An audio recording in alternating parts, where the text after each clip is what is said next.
Hello friends, welcome to doctor H homeo pharmacy. Arnica montana. ছোটোখাটো আঘাত, ব্যথা কিংবা ফুলে যাওয়া, আপনি কি প্রাকৃতিক কোনো সমস্যার সমাধান করছেন? তাহলে আপনি শুনে থাকবেন আর্নিকা নামটি।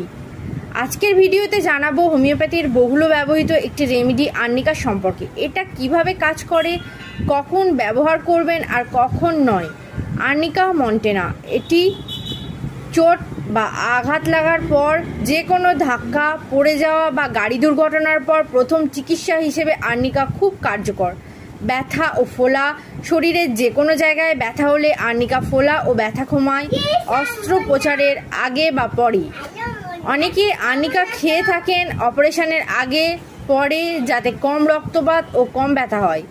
খেলোয়াড়দের জন্য বেস্ট ফ্রেন্ড। স্পোর্টস ইনজুরি বা মাংসপেশির টান ধরলে আর্নিকা খুব ভালো কাজ করে।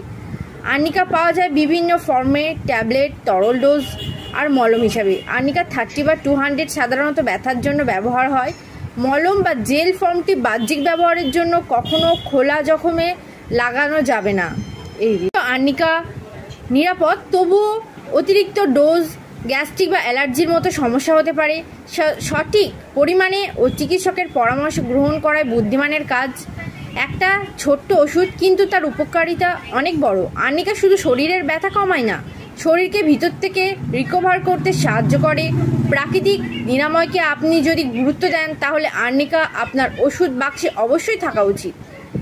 ভিডিওটি ভালো লেগে থাকলে লাইক, শেয়ার এবং কমেন্ট করতে ভুলবেন না, আর চ্যানেলটিকে সাবস্ক্রাইব করতে ভুলবেন না। ধন্যবাদ।